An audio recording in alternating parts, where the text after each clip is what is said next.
is designed around honoring former President Eisenhower. And as you have all been able to see, hopefully, by circulating around the room, we've had some extraordinary entrance into our counter competition for the Eisenhower Memorial. The person I'm going to introduce, it is a tremendous honor of mine to be able to introduce here today. A writer and accomplished speaker who will no doubt upstage me, I'm very sure of that.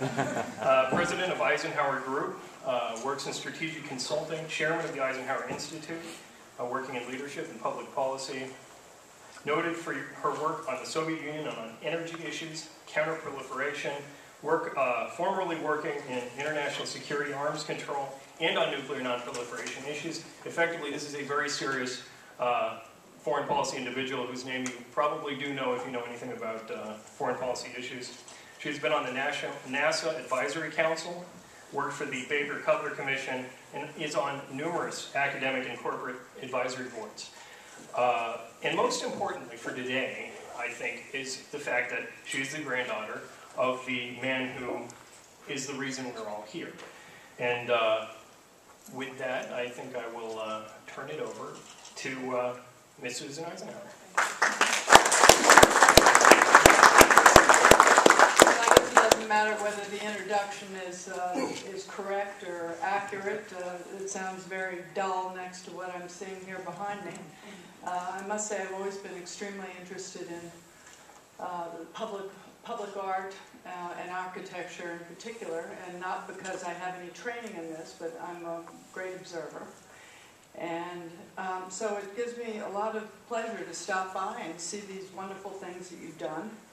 I must say, because you know, this is a important moment in the life of this project, that I should say very quickly that I'm speaking for myself. I hope you understand that and respect that. But how could I fail to stop by and tell you how moved I am personally by the fact that so many of you devoted your time and your energy to actually produce some very, very creative designs. And this is, you know, I never quite get used to being President Eisenhower's granddaughter, because, you know, I just wonder, especially on an anniversary like the one today, whether he would even begin to understand that so many people would do so many things to remember him. Apparently the President of the United States and others are having a small D-Day commemoration today, somewhere on this mall. Wouldn't it be wonderful if we had a memorial that would attract people, including future presidents of the United States, to celebrate D-Day at that memorial. I'd like to just say a word about what I think the significance of D-Day is. He was a great citizen. He went up to Gettysburg, Pennsylvania, and was determined to get this, a piece of land better than the way he found it, like he hadn't already done enough. And he took on completely overhauling from an agricultural standpoint his farm there at Gettysburg. So, you know, it depends on how you want your legacy to be known, but he made contributions across a wide swath of endeavors. So, but the thing about D-Day here, which is what I think is important as we think about ourselves as a country, especially right now, is that had D-Day failed, now just get this, 7,000 ships, 150,000 actual troops, across a 30-mile coast, facing 50 German divisions, the largest military invasion in the history of the world. And what's really interesting about this, I think, and I think it's fair to say, that if we had failed at D-Day, America would never have been the superpower it became. Why? Because the British would have blamed us, perhaps. The French would have blamed us, perhaps. Germany might have succeeded, perhaps. But it was America's moment.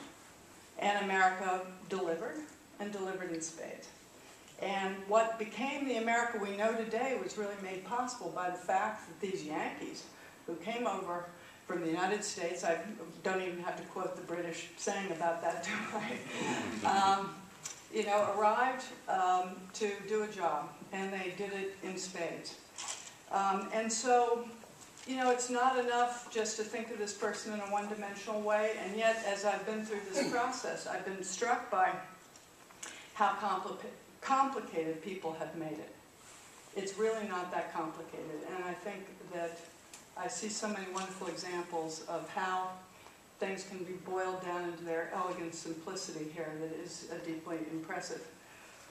We all know that the Lincoln Memorial and the Washington Memorial have a huge attraction, maybe perhaps because they simply don't say too much. That everybody who goes there has a feeling that they've already got pre-invested in the memorial, and that's what, in my personal opinion, is what makes memorials succeed, is the sheer elegance, the timelessness of it.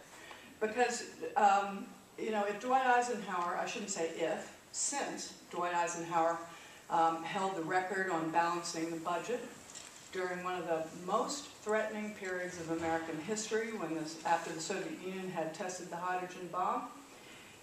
And since he did all that, you know, we can look at him today and say, what a great contemporary role model. He figured out how to say no, how to cut expenses, how to do this and that and the other thing. But that's not the timelessness of Dwight Eisenhower. It's not his relevance to today. We hope he's going to speak to generations to come, literally. And so I think that's the challenge for whatever memorial gets put on this spot, how to make this man timeless.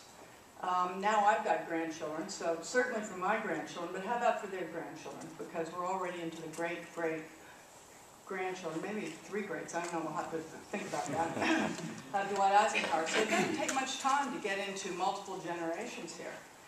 And it's a risky thing, I think, to try and speculate on what future generations are going to think, because we simply don't know. The world of the 1950s, when Dwight Eisenhower served, are utterly different than today, and yet there are certain principles that shine through brightly. So I just want to say from the bottom of my heart how touched I am that so many of you put your heart and souls into this. I can see this. What phenomenal creativity. And, you know, we are living in a resource-constrained world. You could say that we've had a game changer since 2008 when everything came unglued. And because we've had a game changer, it seems to me that we have a lot of things on the table at the moment. We have debates that need to occur on all kinds of levels about our values, about who we are as, you know, as Americans, about what we wish to make our priorities, about who we want to emulate going forward. Having said that, since everything's on the table, I'm not at all surprised that this group has decided to step up to the plate and start a debate. Who could do anything but say that this is the American way?